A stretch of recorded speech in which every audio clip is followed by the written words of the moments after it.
Hola, hola, bendiciones en este último día del mes de septiembre, viernes 30 de septiembre del año 2022. Les saluda a su hermano en Cristo, Jorge Isaac González, y también pues cerrando el mes que la iglesia dedica a un proceso de concienciación sobre el acercamiento que debe tener el cristiano a la Sagrada Escritura. No es que la iglesia invite que se lea la Biblia del 1 de septiembre al 30 de septiembre y después nos olvidemos de ella y quede nuevamente como un adorno en nuestro hogar, que nuevamente ahí metida en la biblioteca. No, en septiembre la iglesia nos anima a pues justamente acercarnos a la Sagrada Escritura como una fuente de encuentro con Dios. Claramente, para hacer esto es necesario que yo me acerque a la Biblia con una actitud receptora. Claramente tendré realidades, tendré dificultades, tendré momentos de duda, pero siempre abierto a que Jesús me va a hablar, como aquella espada de dos filos que dice el libro de los Hebreos, que revuelve, que remueve lo de dentro de mi ser, y por ese lado pues nos recuerda que tal vez sea yo el que tenga que cambiar, que a veces las situaciones que están afectando mi vida son de mucho dolor, es cierto, pero el paso del cambio tengo que hacerlo yo, no la forma de cómo las otras personas me atacan o me señalan. Entonces esa es apertura. De hecho, dice el documento de Verbum del Concilio Vaticano II sobre la revelación divina, que nosotros cuando nos acercamos justamente a la palabra debemos de leerla en el espíritu en el que fue escrito, es decir, a la luz del Espíritu Santo. De ahí es una importancia la interpretación que la Iglesia, como administradora de los tesoros del reino, pues evidentemente hace de los textos, que es cierto, en el dinamismo de la palabra puede hablar a momentos, situaciones particulares de tu vida, eso es completamente cierto, pero siempre hay una traducción oficial. ¿Por qué? Porque como decía justamente el pasaje aquel de Hechos de los Apóstoles, cuando Felipe es movido por el Espíritu y llevado por un ángel a la presencia de un etíope que era servidor de un alto funcionario del rey de los reinos en esa época, el Felipe le pregunta al etíope si entiende lo que lee leyendo un texto de Isaías, y el etíope con mucha humildad y transparencia dice: ¿cómo voy a entender si alguien no me explica? Entonces eso es algo que tenemos que tener muy claro, o sea, es cierto. Evidentemente la interpretación o la forma en cómo el texto llega a mi vida pues también se va a ver mucho afectado por mis situaciones, por mi condición de ánimo y por todo eso. Hay una traducción oficial de la cual yo puedo sostenerme para poder hacer una interpretación verdadera de la Escritura, no ideologizada, no acorde a mis sentimientos, a mis emociones, no acorde a buscar lo que yo quiero, sino lo que el Señor me quiere decir. Eso por este lado. Hoy el texto de hecho de Lucas, creo que por esas diosidencias tan maravillosas, pues nos habla de eso, de cómo hay personas que a pesar de que Dios les habla, se niegan a escuchar. De hecho, ya habla de Tiro, de Sidón, de Betsaida, de Cafarnaúm, que aún ahí teniendo a Cristo hablando, predicando, enseñando y haciendo signos, pues claramente no quieren escuchar.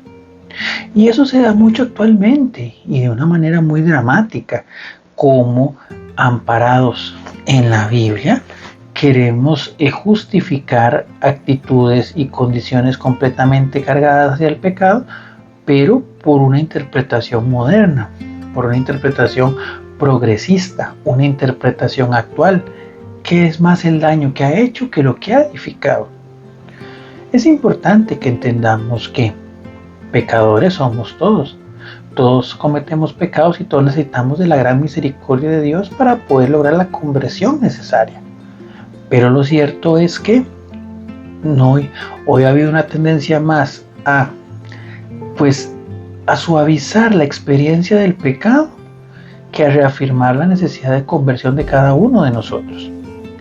Hoy ya nada es pecado, hoy el Señor respeta nuestros derechos, hoy pues amor es amor independientemente de lo que sea, y eso no es cierto, porque al final en la Biblia está la verdad, una y en mayúscula, no mi verdad o la verdad del otro, que lastimosamente muchas personas, inclusive no podemos ser ciegos, dentro de la misma Iglesia Católica, que utilizan textos para descontextualizar y querer aplicar como válidas pues ciertas mentalidades que evidentemente son completamente pecado, y pues realmente no conlleva a una buena práctica y es importante orar por ellas y también tener claro y formarnos como corresponde.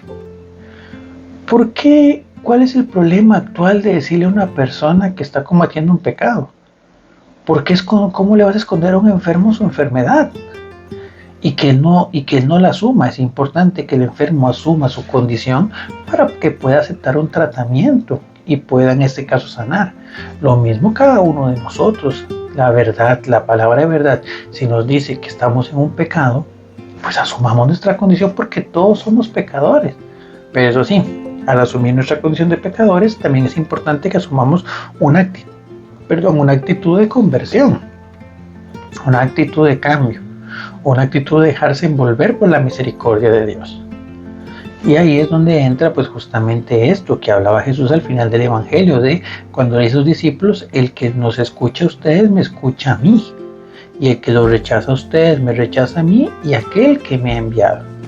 Ahora bien, ¿cómo saber quién le está hablando en nombre de Jesús? Pues claramente el que le habla en nombre de Jesús no es aquel que le diga lo que usted quiera oír, es aquel que le dice lo que usted necesita, que en muchos casos va a ser no es bonito, a nadie le gusta que le corrijan, a nadie le gusta que le digan tal vez alguna cosa, principalmente si eso va en detrimento de lo que te gusta, de lo que disfrutas.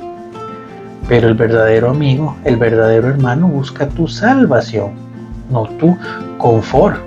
A veces es necesario incomodarse para poder alcanzar un bien mayor. Entonces por ahí entra todo este tema de la importancia de estudiar la Biblia, entra todo esto de la importancia de reflexionar, de discernir, de tener un sentido crítico, de tener una apertura a lo que es justamente la experiencia de la fe, con sus bemoles, con sus caídas y con sus momentos altos. Hoy también viene otra situación que quiero pensar y que quiero traer a la palestra, que es aquella famosa frase latina, pues que también escuchamos mucho en español, Vox Populi, Vox Dei, o sea, es decir, la voz del pueblo es la voz de Dios. Y esta frase es muy fuerte, principalmente en el contexto que estamos viviendo, un contexto de sinodalidad, un contexto donde pues la Iglesia nos ha pedido, no digo que para mal, pues nuestras opiniones en muchos aspectos de la experiencia personal y de la participación de la Iglesia dentro de la vida de las personas y dentro de su actuar dentro de la sociedad. Lo que pasa es que es importante entender que la voz de Dios ya fue dada en Jesucristo y está plasmada en la Escritura, y que si bien es cierto, conforme va creciendo la sociedad, el Señor en su Santo Espíritu dinamiza al cristiano para que pueda, pues, decir de alguna manera, hacer que la palabra de Dios siempre firme, siempre real, pero se vaya haciendo más actual en diversos cambios, en diversas reformas. Por ejemplo, pensemos en San Francisco de Asís, pensemos en San Juan Bosco, pensemos ahorita en Carlo Acutis, por ejemplo, un santo completamente millennial, como ellos pues viviendo en este mundo se aferran a una radicalidad evangélica que no puede cambiar, porque su base está firme, porque es la voz de Dios. Entonces hay que ser muy cuidadosos de pensar que la Iglesia o el proceso sinodal es una democracia, donde vamos a llevar a elecciones mis pensamientos o el pensamiento de todo mundo, porque ya por ahí están hablando en algunos documentos, inclusive de exámenes y demás que se han hecho, pues que de eutanasia, que de aborto, que de unión de pareja del mismo sexo, bueno, o llevarlo a nivel de matrimonio. Más que ahora, por ejemplo, que ha estado tanto en boga el tema de las uniones y las bendiciones de parejas del mismo sexo, que desde la voz de Dios, desde su palabra, pues son relaciones impropias y pecaminosas. Lastimosamente, con el dolor del alma de mis hermanos homosexuales, pero el hecho de serlo no es pecado. Cuando tienes una relación con otra persona del mismo sexo, pues sí es pecado. Entonces, y no se te quiere rechazar por eso, pero las cosas por su nombre. Lo mismo pasa con aquellas parejas de novios que sin haber llegado al altar están teniendo relaciones. Lo mismo pasa con aquel esposo o esposa que le está dando vuelta a su marido, a su mujer con otra persona. Aquel sacerdote que está violando sus votos de castidad. Todos somos pecadores de una u otra manera, pero no podemos pues en este caso subbajar esa realidad tan fuerte, Porque en el momento en el que nosotros perdamos la perspectiva de lo que es el pecado, también perderemos la perspectiva de lo que es la salvación. Y ahí es el problema, porque al perder la perspectiva de la salvación, perdemos la capacidad y la posibilidad de acercarnos a la vida eterna.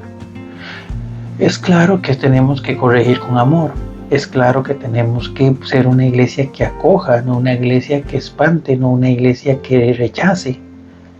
Pero también es cierto que estamos viviendo y la iglesia fue constituida en la verdad. Y como verdad no podemos olvidar esa palabra que se nos ha dejado, de la cual tenemos pues sostén en la escritura, en el magisterio, en la tradición, en la naturaleza misma. Y al escuchar esa palabra encontraremos la sanación. Dichosos aquellos que escuchan la palabra de Dios y la ponen en práctica, dice Jesús. Ojalá que nosotros podamos ser alguno de esos. Bendiciones.